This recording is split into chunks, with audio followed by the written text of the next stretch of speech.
Apa kabarnya hari ini? Luar biasa, karena kita punya Tuhan yang luar biasa. Walaupun lagi ada masalah tetap, walaupun besok jatuh tempo tetap. Haleluya, itu jemaat yang, tepuk tangan dong buat jemaat yang ada di sini.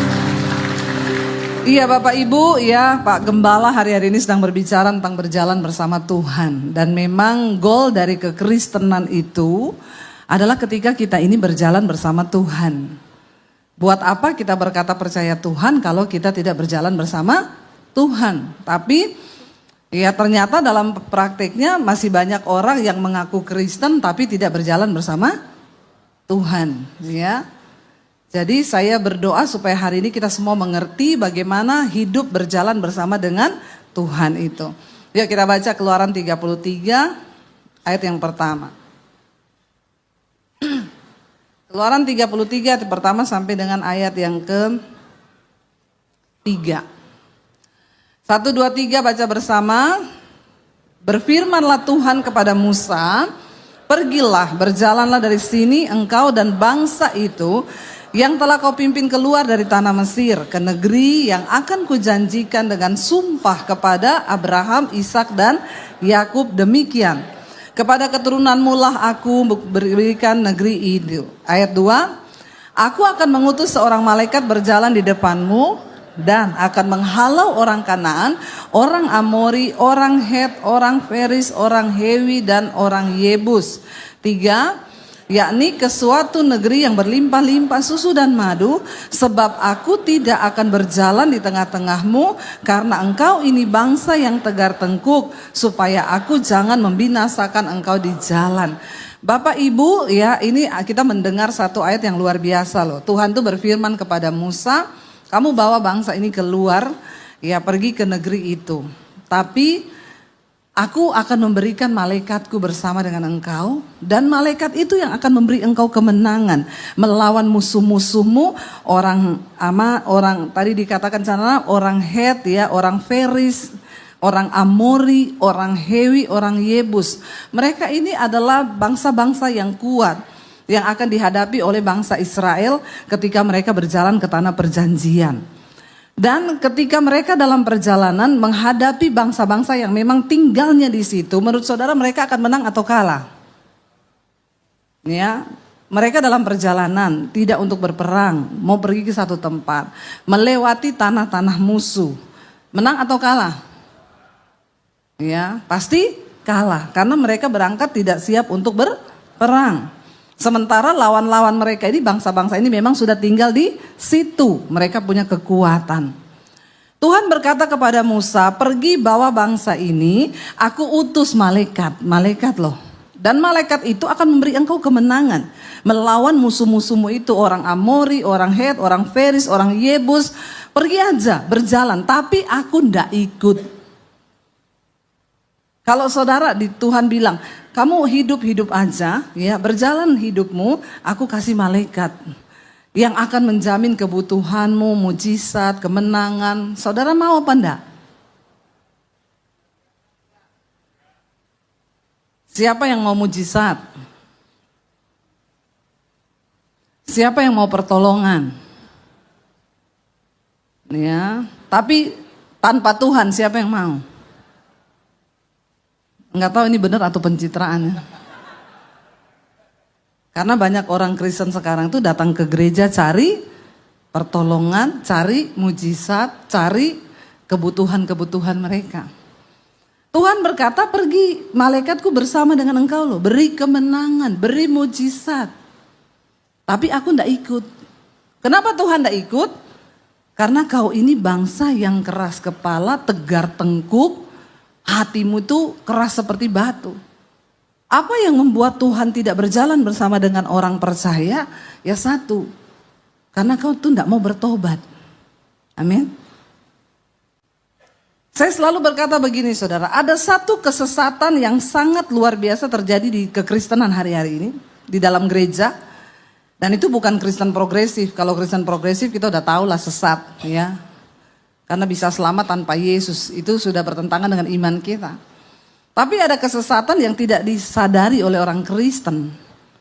Yaitu ketika engkau terus duduk dalam gereja, di kursi gereja ini, tapi hidupmu gak berubah, kau tersesat. Walaupun kau dalam gereja, tapi kau sedang tersesat. Kalau saudara baca di dalam Injil, Yesus sedang berkata tentang hal pengajaran sesat. Yesus gak ngomong gini, hati-hati dengan pengajaran sesat, hati-hati kalau kau diajak berdoa di bawah pohon, hati-hati kalau kau pergi ini. Yesus gak ngomong begitu. Yesus ngomong apa? Dari mana engkau bisa tahu dia sesat? Lihat dari buahnya. Kalau hidupnya gak berubah, sesat itu. Walaupun Kristen. Saya selalu ulang, tidak semua orang Kristen masuk surga. Sekarang setelah saya memaparkan ini, kita baru tahu ternyata banyak orang hidup tapi tidak berjalan bersama Tuhan. Karena kalau kita berjalan bersama Tuhan, hidup ini pasti berubah. Amin. Tidak mungkin engkau berjalan bersama Tuhan, tidak berubah, itu tidak mungkin. Kalau engkau sungguh-sungguh mengasihi Tuhan, mendengarkan firman, mau menjadi pelaku firman, itu pasti hidupmu berubah. Ada satu ciri utama dari orang yang hidup berjalan bersama dengan Tuhan, hidupmu berubah. Yang dulu pemarah, sekarang gak marah-marah. Malah ada yang ngomong, dulu saya gak pemarah Bu, tapi sekarang marah-marah terus. Nah ini lagi lebih tersesat lagi. Ya. Hello saudara, bicara tentang kesesatan. Bukan soal kau pergi ke bawah pohon berdoa berasap-asap, bukan. Bukan. Ya. Engkau mendengarkan firman setiap hari tapi hidupmu gak berubah, kau sedang tersesat. Dan Yesus bilang, makanya di akhir zaman Yesus teruskan itu. Kalau saudara baca tentang hal pengajaran sesat, dari buahnya engkau akan mengenal mereka yang sesat itu. Dan terakhir Yesus bilang, makanya di akhir zaman banyak orang akan berseru, Tuhan, Tuhan, kami melakukan mujizat demi namamu. Saya khotbah loh Tuhan tiap hari Minggu demi namamu. Saya main keyboard loh tiap hari demi namamu. Saya main musik loh tiap hari demi namamu. Saya ini WL loh Tuhan demi namamu. Saya jemaat WTC loh Tuhan tiap minggu hadir loh demi namamu. Tuhan bilang aku tidak kenal engkau pembuat kejahatan. Ya, kenapa Tuhan gak mau berjalan dengan bangsa Israel? Keras kepala, gak mau bertobat, gak mau berubah. Ada mujizat silakan, ada malaikat menyertai. Tanda dari penyertaan Tuhan saudara adalah ketaatan kita. Waktu kita taat mendengar suara Tuhan, melakukan. Orang Kristen sekarang hidupnya itu cuma bolak-balik ke gereja, tiap minggu ke gereja. Nanti lagu pujian lompat-lompat. Ya, pulang yang berantem tetap berantem, rumah tangganya ribut tetap ribut, yang bersinah tetap bersinah, yang selingkuh terus, yang jadi pelakor terus. Jadi ani-ani terus. Ya, mau sampai kapan kita ini hidup begitu? Ya, apa tanda penyertaan Tuhan? Hidup kita ini diubahkan. Ya, makanya saya itu selalu berkata orang Kristen, kalau kita ini hidup menurut firman Tuhan, maka hidup kita ini dituntun kepada jalan kebenaran. Waktu kita menderita, asal menderita karena kebenaran, Alkitab bilang berbahagia. Tapi banyak orang Kristen menderita itu bukan karena kebenaran. Ya, saya hari-hari ini konseling, orang menderita karena dalam pernikahan salah pilih. Ya, menikah salah pilih jodoh. Kenapa waktu nikah enggak baca Alkitab? Main tabrak aja kanan kiri. Yang muda-muda nih saya mau bilang ya, kalau mau menikah baca Alkitab. Kenapa? Karena semua hidup kita ini sudah ditulis di Alkitab jalannya. Jangan bikin jalan baru. Amin. Ya udah gitu konseling. Kalau sudah ada masalah konseling. Enggak usah konseling. Amin. Kau kebanyakan konseling. Ya, Bu Debbie mau konseling dong. Ya, saya lagi seminar. Please Bu, please, tertekan ini. Nanti ya 1 jam lagi, nanti kalau sudah free kamu bisa telepon. Udah saya kasih waktu. Ya, waktu saya ini berharga sekali dalam pelayanan. Nih mau konseling dikasih waktu. Konselingnya apa Bu? Udah gak tahan sama suami saya. Kenapa suamimu tukang selingkuh? Doakan Bu, kasihi, doakan. Ibu enak aja ngomong saya doakan. Lah itu yang Alkitab suruh Bu, doakan. Ya ibu gak tahu suami saya, ya memang saya gak tahu dan saya tidak mau tahu dengan suamimu. Ya, emang kau pikir saya mau tahu suamimu? Kagak, nggak penting buat saya, nggak penting. Nanti ngomong, tapi Bu sudah berkali-kali selingkuh terus. Lah terus kau mau apa? Mau cerai gitu? Itu yang dia tunggu, saya bilang cerai. Orang Kristen sekarang ini menakutkan. Dikasih arahan sesuai firman, nggak mau dia. Ya doakan supaya dia bertobat. Ya, ibu sih nggak rasa suami saya. Ya aku nggak mau rasa suamimu. Emoh kagak, terima kasih 100%. Saya sudah punya suami sendiri. Iya suami ibu baik, gak kayak suami saya. Siapa yang suruh kau dulu nikah sama dia? Aneh kan saudara? Didoakan saja, disyukuri. Kalau udah gak kuat, kasih sianida. Nah ini. Mungkin itu yang dia tunggu kali. Itu yang dia tunggu saya ngomong. Nggak bisa ya, jangan ya nak ya, jangan. Kamu harus tetap mengasihi. Saya bilang, lah kamu sudah terlanjur menikah, nggak bisa mundur, doakan. Udah baca Alkitab belum? Sudah. Terus kamu sudah dapat ayat tentang suami yang belum bertobat. Yang mana ya? Nah ini saudara, semua persoalanmu itu sudah ada kunci jawabannya di dalam Alkitab.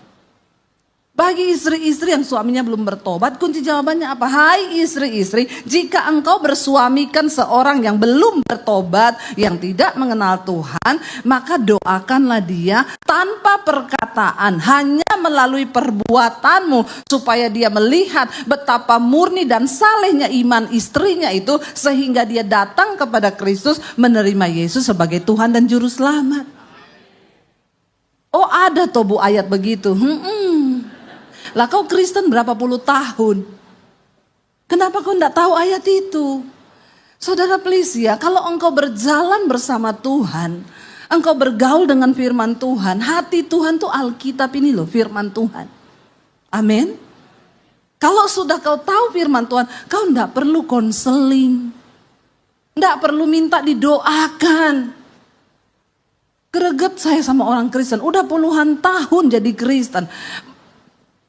Konseling terus. Saya pelayanan ke satu gereja. Bapak-bapak datangi saya. Bu, permisi bu. Iya pak. Nanti saya mohon izin mau konseling ya.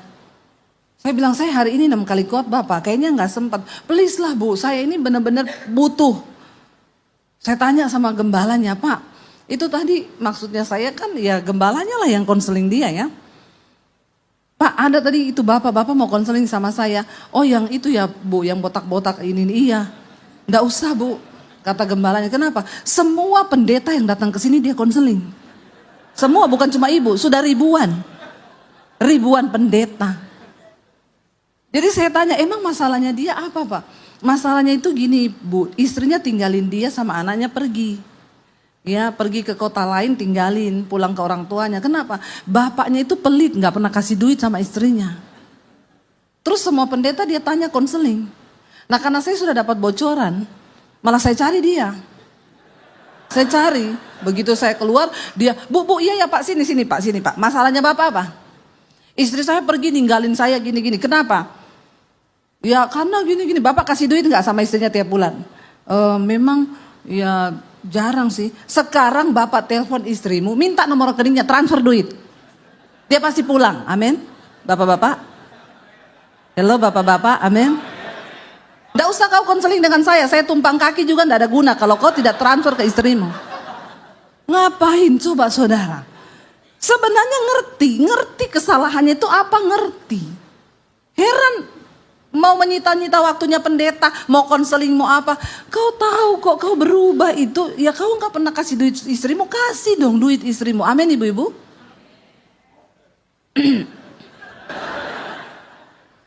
Ya, begitu saudara ya. Jadi ada bapak-bapak datang, dok saya itu konsultasi sama psikiater.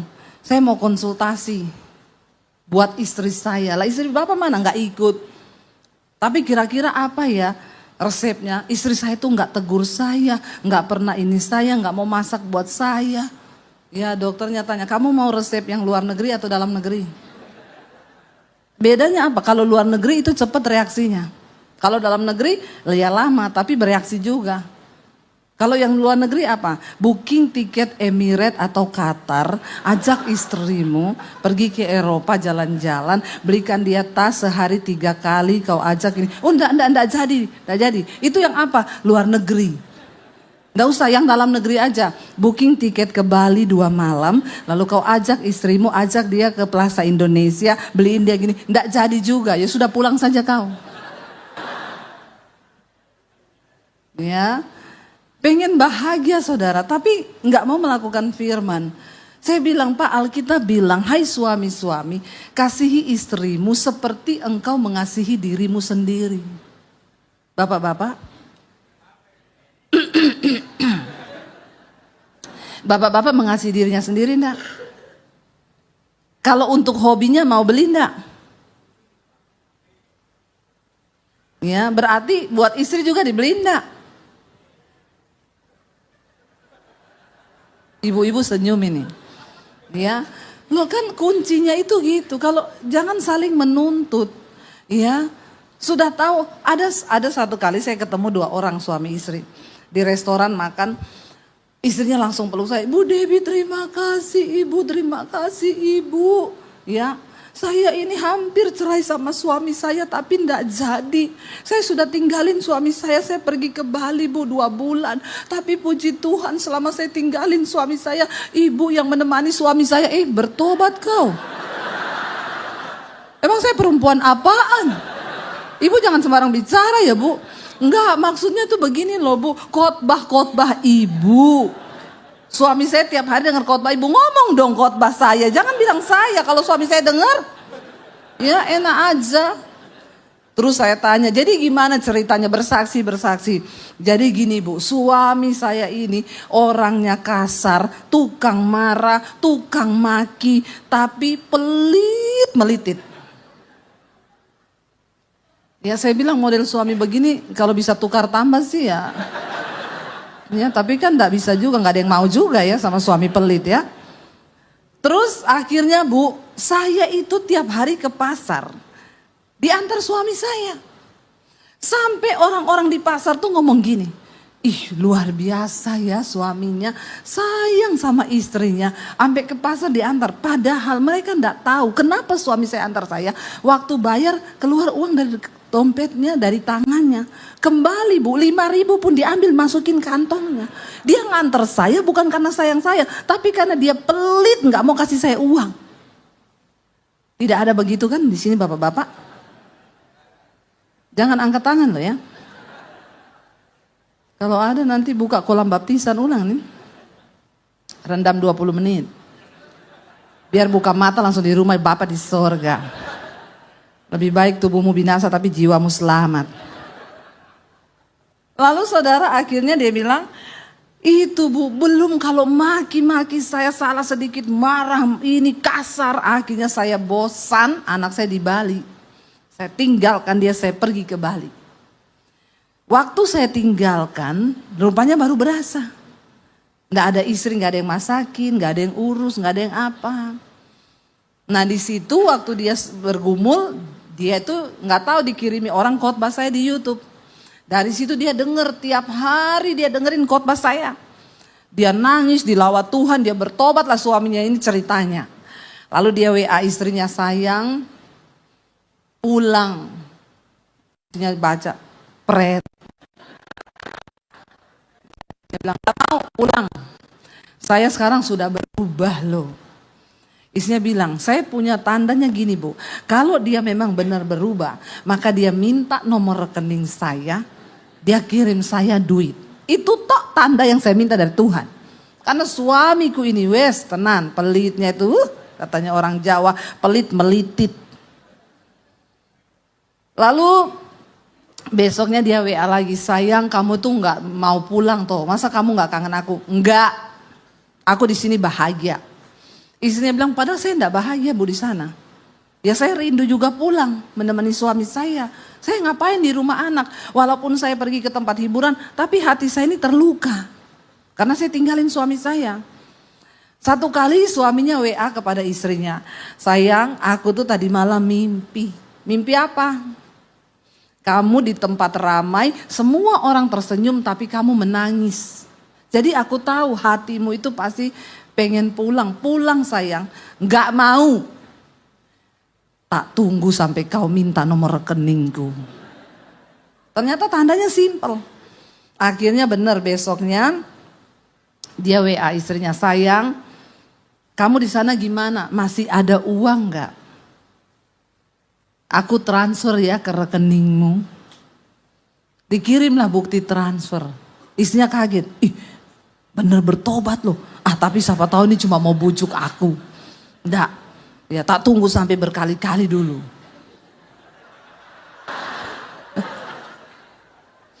Kasihan ya.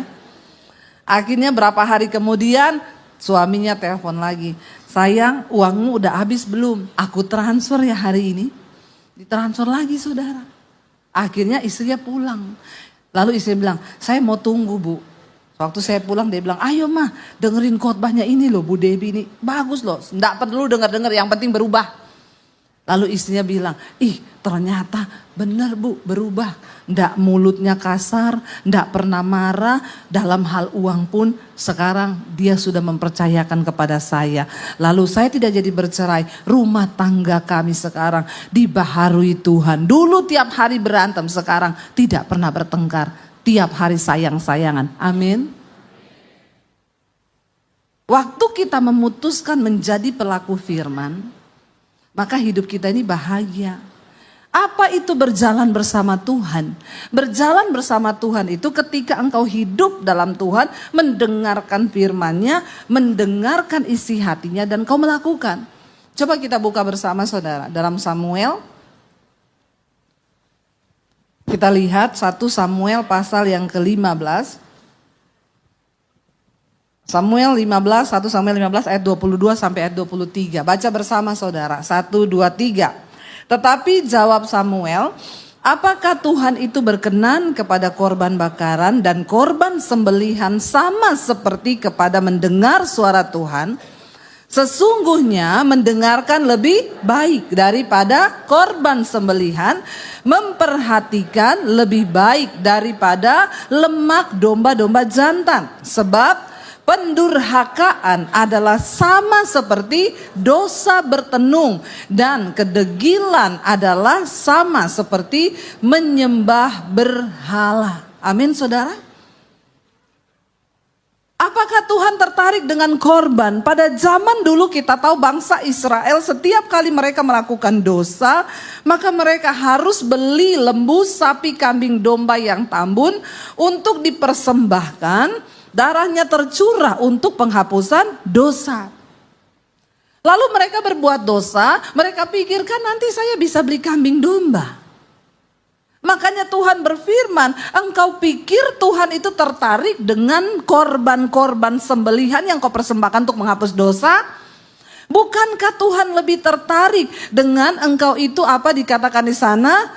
Mendengarkan suara Tuhan. Sesungguhnya mendengarkan lebih baik daripada korban sembelihan. Orang yang hidup dalam penyertaan Tuhan, orang yang berjalan bersama Tuhan, engkau itu tidak mau menyakiti hati Tuhan. Amin. Kau tidak mau terus hidup dalam kepahitan karena kau tahu Tuhan tuh tidak mau kau kepahitan. Tuhan itu mau kita hidup dalam damai sejahtera, tidak marah-marah. Jadi kalau kau marah terus sadarlah Tuhan tuh tidak suka kau marah-marah. Amin. Apa tanda dari orang yang hidup dalam perkenanan Tuhan saudara?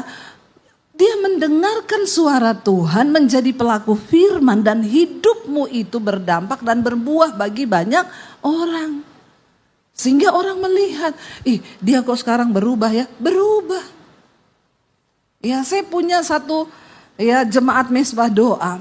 Suaminya itu ateis saudara, tidak percaya Tuhan karena orang dari luar bukan orang Indonesia. Setiap kali istrinya ngomong Tuhan, dia bilang omong kosong, nggak ada Tuhan. Aku lebih percaya alien daripada Tuhan. Satu saat istrinya itu dikirimin mamahnya khotbah saya. Mamanya bilang kamu denger ini loh. Dia bilang dia denger. Pas saya khotbah soal perselingkuhan, lalu dia bilang, saya tuh nggak selingkuh mah, nggak usah kirim-kirim khotbahnya Bu Debbie, bahas itu ke saya. Saya tuh nggak selingkuh, saya tuh nggak lesbi, nggak homo. Tapi satu saat ketika dia lagi tertekan, tiba-tiba dia iseng mendengarkan khotbah saya, saudara. Dari situ dia terus dengar apa yang terjadi, dia mulai tahu, oh ternyata mengikut Tuhan itu seperti ini. Dia mulai berubah. Tadinya kalau suaminya marah, emosi, dia lebih emosi. Tadinya kalau suaminya gini dia lebih nantang. Tapi ketika dia mendengar suara Tuhan, dia berusaha melakukan, hidupnya berubah, karakternya berubah. Dan saudara tahu sekarang suaminya mau percaya kepada Tuhan, mau ke gereja. Kenapa? Karena aku lihat hidupmu berubah. Kenapa orang gak mau percaya Tuhan? Karena dia lihat hidupmu itu gak berubah, saudara. Bagaimana kita menjadi suratan Kristus yang terbuka? Adalah ketika kita ini hidupnya berubah, kita bisa memperlihatkan hidup kita ini loh kepada orang. Aku ini berjalan bersama Tuhan. Perhatikan, coba kita lihat kembali di Keluaran 33 tadi. Kita kembali, di sana Musa berkata begini saudara. Ayat yang ke-12. Keluaran 33 ayat 12. Lalu berkatalah Musa kepada Tuhan, memang engkau berfirman kepadaku, suruhlah bangsa ini berangkat. Tetapi engkau tidak memberitahukan kepadaku siapa yang akan kau utus bersama-sama dengan aku. Namun demikian engkau berfirman, aku mengenal namamu dan juga engkau mendapat kasih karunia di hadapanku. Maka sekarang jika aku kiranya mendapat kasih karunia di hadapanmu, beritahukanlah kiranya jalanmu kepadaku sehingga aku mengenal engkau, supaya aku tetap mendapat kasih karunia di hadapanmu. Ingatlah bahwa bangsa ini milikmu. Lalu ayat 14. Lalu ia berfirman, aku sendiri hendak membimbing engkau dan memberikan ketentraman kepadamu. Berkatalah Musa kepadanya, jika engkau sendiri tidak membimbing kami, janganlah suruh kami berangkat dari sini. Kenapa? Ayat 16 berkata, dari manakah gerangan akan diketahui bahwa aku mendapat kasih karunia di hadapanmu, yakni aku dan umatmu ini, bukankah karena engkau berjalan bersama-sama dengan kami, sehingga kami, aku dan segenap umatmu ini dibedakan dari segala bangsa yang ada di muka bumi. Jadi apa tanda penyertaan Tuhan? Apa tanda kita ini berjalan bersama Tuhan? Hidupmu itu berbeda dengan orang dunia. Amin. Kalau sekarang orang dunia lagi kacau pikirannya. Sekarang orang dunia lagi tidak menentu, emosi, marah. Maka kita yang berjalan bersama Tuhan, ada damai sejahtera yang melimpah dalam hidup kita. Amin. Sama-sama menghadapi persoalan loh saudara. Berjalan bersama Tuhan bukan berarti tidak ada tantangan. Tetapi berjalan bersama Tuhan, kita ada dalam ketaatan, ada damai sejahtera yang melimpah di hati kita. Engkau sedang berjalan bersama Tuhan. Saya mau bersaksi beberapa waktu yang lalu ketika pandemi selesai, saya dan suami berdoa kepada Tuhan. Tuhan, apa yang Tuhan mau dengan hidup kami? Karena banyak orang yang sudah bilang, ibu buka gereja, bu buka gereja, buka gereja. Saya bilang saya ini nggak dapat dari Tuhan tanda untuk buka gereja. Dan saya tidak mau melakukan sesuatu yang bukan kehendak Tuhan. Lalu saya berdoa, Tuhan apa yang Tuhan mau? Ya walaupun saya ini udah dikasih orang tempat, ibu kalau mau buka gereja pakai aja tempat saya gratis, nggak usah bayar. Sudah komplit semua, ada musik, ada sound system. Tapi saya mau melakukan apa yang Tuhan mau. Karena orang yang berjalan dengan Tuhan akan dituntun oleh Tuhan. Diberitahu apa yang kita mau lakukan. Lalu Tuhan jawab saya hanya dengan firman Tuhan. Di mana Tuhan berkata bahwa di akhir zaman itu tuaian banyak tapi penuai sedikit. Jadi kamu harus mempersiapkan para penuai. Saya bilang saya memulai dari mana Tuhan maksudnya mempersiapkan para penuai. Lalu ya Tuhan itu kasih saya satu visi untuk mulai bergerak bikin seminar hamba-hamba Tuhan di desa-desa, kumpulkan lalu ya beri mereka pembekalan dan lain sebagainya. Yang kedua, kamu harus bikin sekolah Alkitab yang itu ya sekolah misi, sekolahkan anak-anak yang tidak mampu untuk menjadi hamba Tuhan.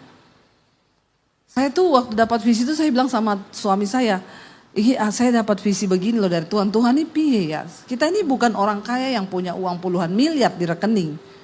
Tapi kenapa Tuhan kasih visi ini? Saya juga bukan orang pinter yang titelnya profesor, doktor, MTH. Enggak, saya ini cuma hamba Tuhan biasa. Tapi ketika saya berdoa, Tuhan tuh bilang, aku enggak cari orang pinter, aku enggak cari orang kaya. Tapi aku cari orang yang mau berjalan bersama dengan aku untuk melakukan semuanya dalam ketaatan. Akhirnya saudara, saya dan suami bergerak. Kami pergi kalau pelayaran ke Surabaya naik mobil. Kami cari tanah di daerah-daerah Tawangmangu, Karanganyar sana. Itu kan banyak daerah gunung-gunung, dingin lah ya. Saya bilang sama suami kalau mau bikin sekolah Alkitab itu yang dekat gunung. Supaya mereka dekat Tuhan. Kalau dekat kota, dekat mall ya, nanti jadi hedon. Kalau bangun pagi lihat gunung tuh kan lihat Tuhan gitu ya. Lalu kami cari di sana ada yang izinnya susah, harganya murah, cocok dengan dana yang kami punya. Tapi ada yang ya izinnya gampang, harganya mahal. Jadi kami kesulitan mendapatkan. Satu kali saya bilang sama suami gitu, saya bilang kita berdoa lah. Saya bilang Tuhan, kami sudah mau taat mendengar, melakukan. Tapi Tuhan tahu kita nggak ketemu tanah yang cocok. Karena dana yang saya siapin dari berkat kami pribadi yang kami dapat dari YouTube, saya sisihkan untuk bangun sekolah Alkitab itu. Lalu tiba-tiba waktu kita sudah mau menyerah, ada orang WA, ibu saya dengar ibu lagi cari tanah. Saya punya tanah bu, tapi di daerah Bandungan, Semarang. Itu dekat gunung, kalau ibu mau lihat coba ibu lihat. Saya pergi lihat. Dia bilang cocok bu, ya cocok 4.500 meter. Ya udah kalau cocok kita serah terima di notaris ya, serahkan ke yayasan untuk dibangun. Ketika sudah digambar saudara, saya kaget setelah selesai digambar, ini bu ya dikasih. Saya lihat, waduh sekian miliar saudara ya. Bayangan saya ya sekian ratus juta sampai 1 M lah atau ya paling banyak 2 M lah di bayangan saya bangun sekolah itu. Ternyata berlipat kali ganda. Lalu suami saya tanya gimana saya mau maju tetap maju? Saya bilang ya maju. Terus dananya dari mana? Saya bilang ini kan proyeknya Tuhan. Iya kalau proyeknya Tuhan ya terus kita juga harus pakai rasio loh untuk berpikir ini. Jangan terlalu berani ngomong proyek Tuhan kalau kita ini tiba-tiba berhenti di tengah jalan. Lalu saya bilang gini, oh iya gampang nanti kalau sudah mulai pembangunan nanti saya taruh aja nomor rekeningnya di YouTube. Sambil saya khotbah nomor rekeningnya jalan-jalan ya muter-muter di muka saya. Saudara kita sudah mulai pembangunan ini nomor rekening untuk saudara yang mau menabur pembangunan sekolah silakan tabur ke sini. Oh iya oke gitu aja ya pasti dapat lah ya mesbah doa itu yang nonton 50.000 tiap malam. Kalau mesbah syukur pagi 75.000 kadang sampai 100.000.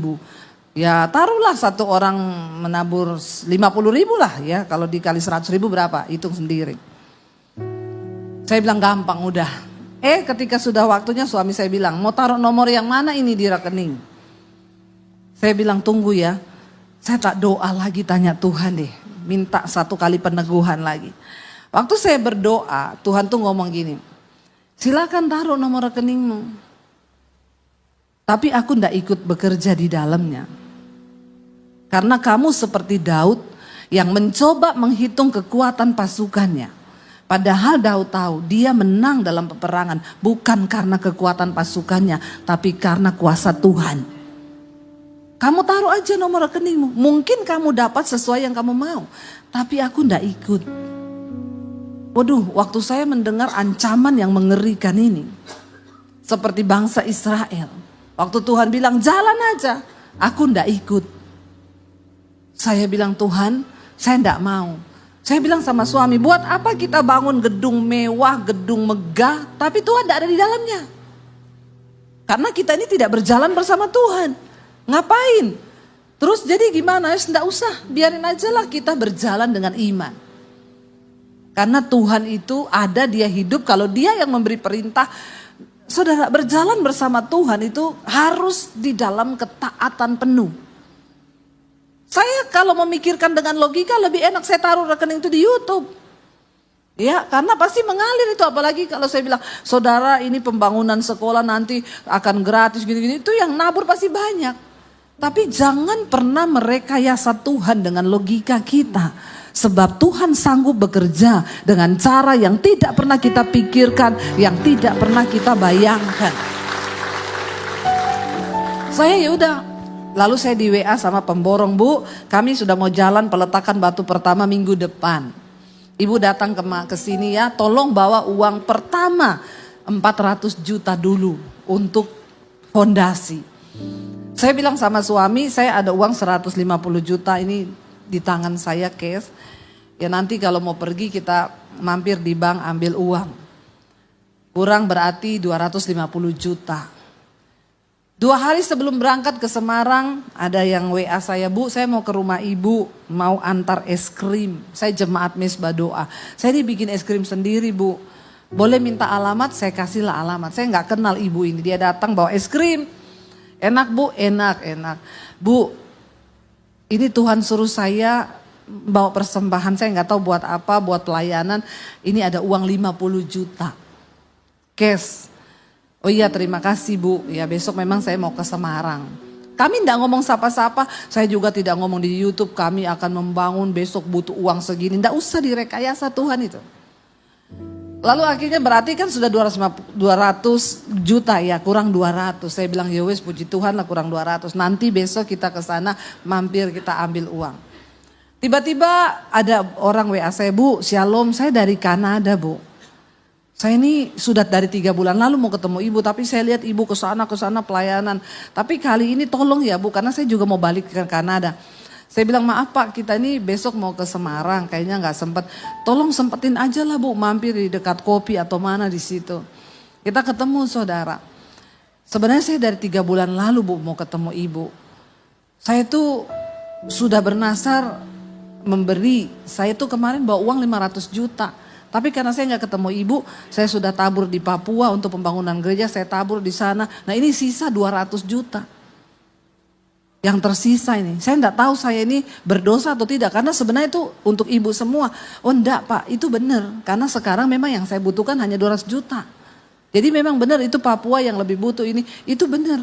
Karena memang yang kami ini disuruh bawa. Jadi dia serahkan saudara 200 juta. Orang Kanada, bukan orang Serpong loh. Bukan ya, bukan. Nggak tahu orang Serpong kemana sih, nggak tahu. Ini orang Kanada.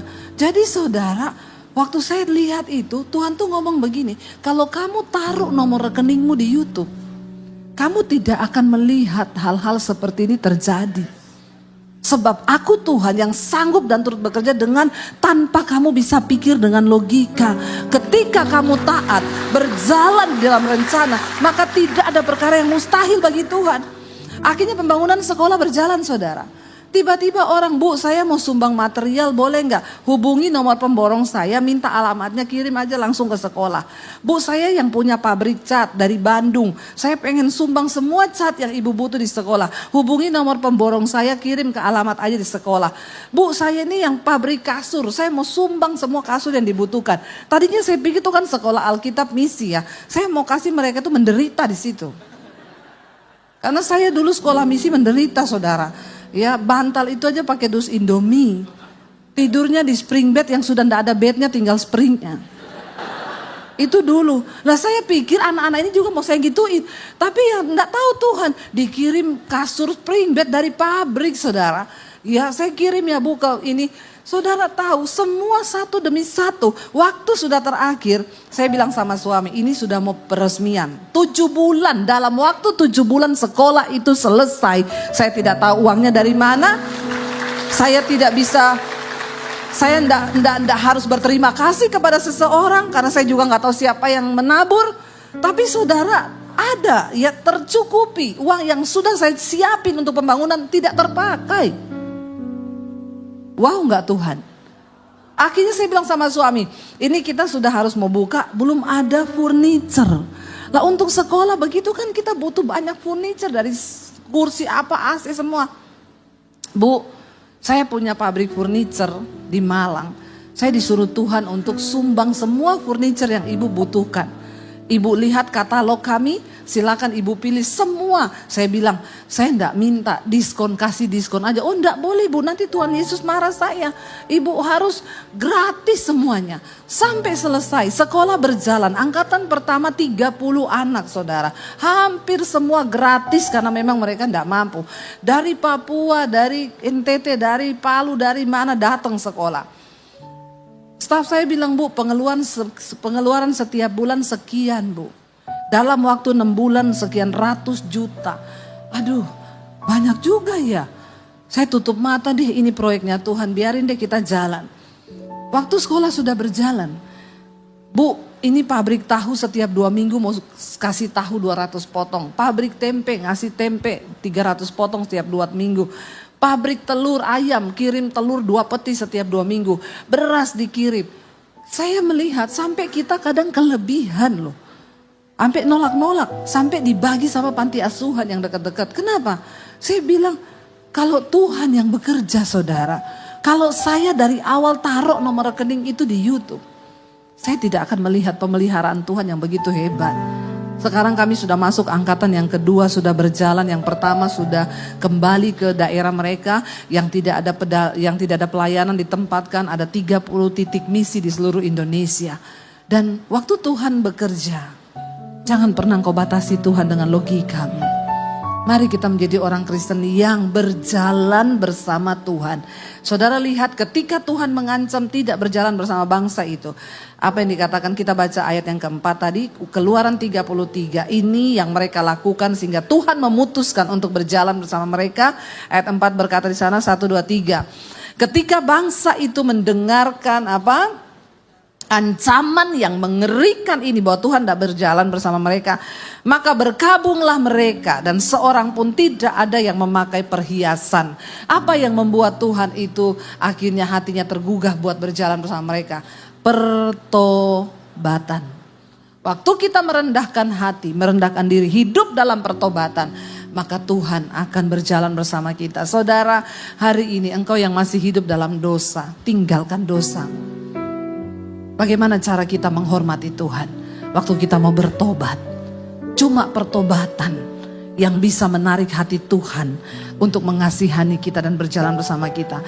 Karena itu hari ini kalau kau masih hidup dalam persinahan, percabulan, perselingkuhan, amarah, kepahitan, dendam, rokok, minuman keras, judi, buang semua yang tidak berkenan itu.